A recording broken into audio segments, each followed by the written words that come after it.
Bonjour, vous regardez 2 gouttes de culture, l'émission mensuelle de culture générale. Aujourd'hui, parlons avion.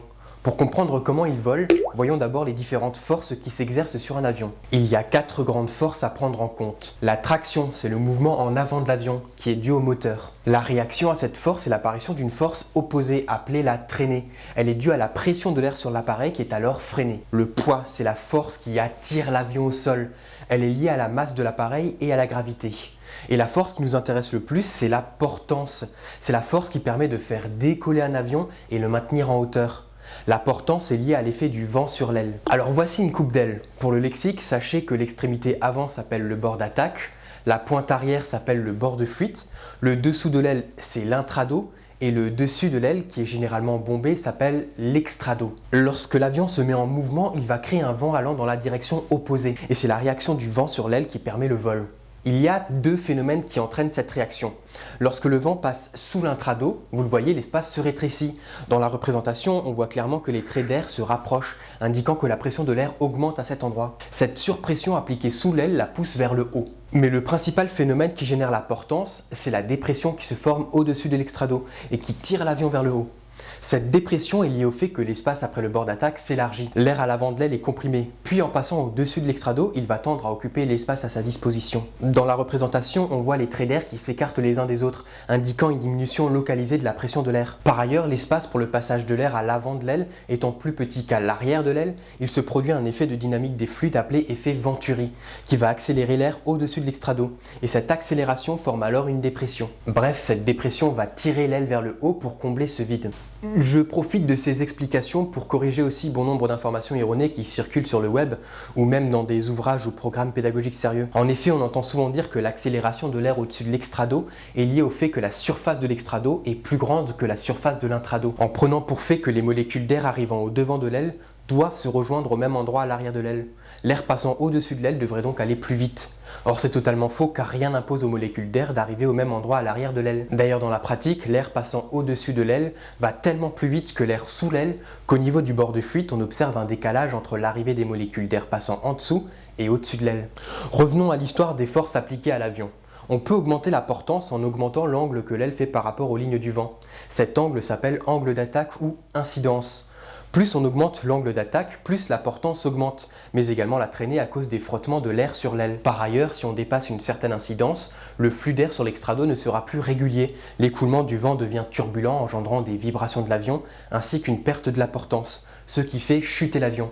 C'est le décrochage. L'aile est composée de différentes parties mécaniques qui permettent d'ajuster les forces exercées sur l'avion. À l'avant de l'aile, on trouve les becs de bord d'attaque qui, s'ils sont déployés, augmentent la surface de l'aile. Elles augmentent donc la portance pour les faibles vitesses, mais également la traînée. Ce sont donc des dispositifs hyper sustentateurs. Les volets Fowler se trouvent au niveau du bord de fuite de l'aile. Ils peuvent être déployés en les faisant glisser sur les rails de glissement. Ce sont aussi des hyper sustentateurs.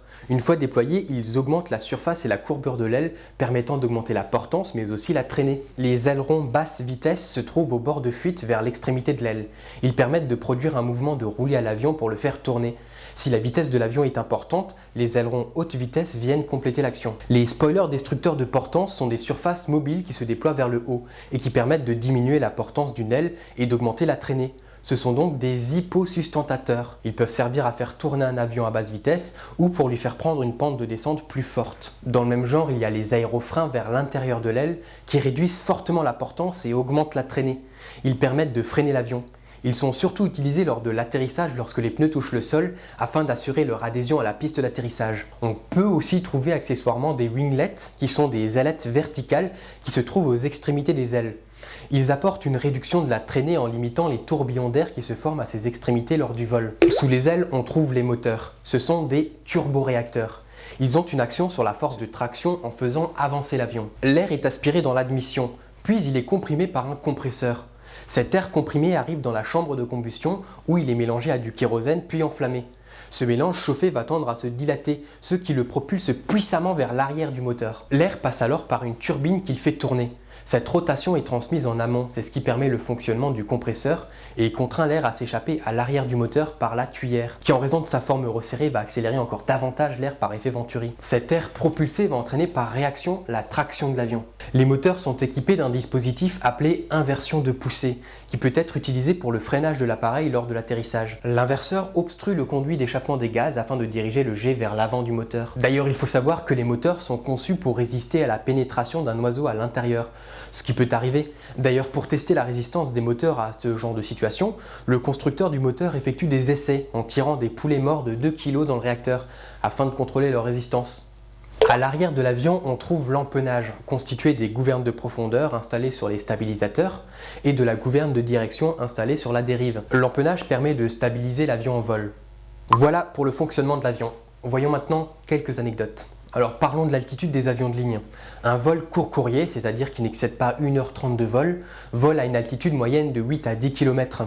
Et les longs courriers qui excèdent les 5 heures de vol ont une altitude de croisière pouvant monter jusqu'à 13 km. Pour la conversion, sachez que 10 km représentent environ 33 000 pieds.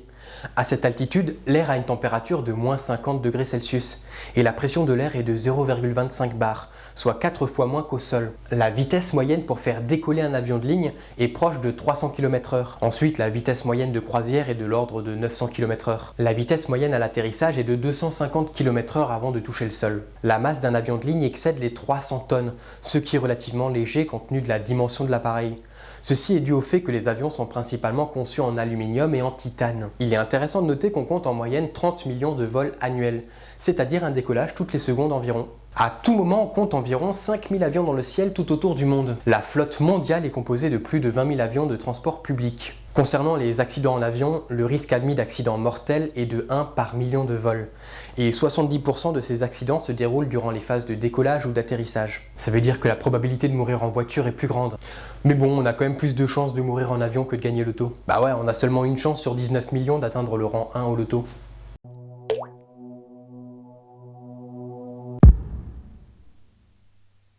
Le mot du jour, c'est une expression « par le truchement », qui signifie « par l'intermédiaire ». Par exemple, moi je vous apprends des mots par le truchement de cette émission. Ainsi, le mot truchement utilisé seul désigne un intermédiaire, un porte-parole, un interprète. Mesdames et messieurs, l'émission est maintenant terminée. La température extérieure est de 35 degrés Celsius. Veuillez attendre l'arrêt complet de la vidéo pour quitter votre siège. Nous espérons que vous avez acquis de nouvelles connaissances à bord de l'expérience de Gouttes de Culture et souhaitons avoir le plaisir de vous accueillir le mois prochain pour une nouvelle émission. Nous vous souhaitons une agréable journée, au revoir et merci.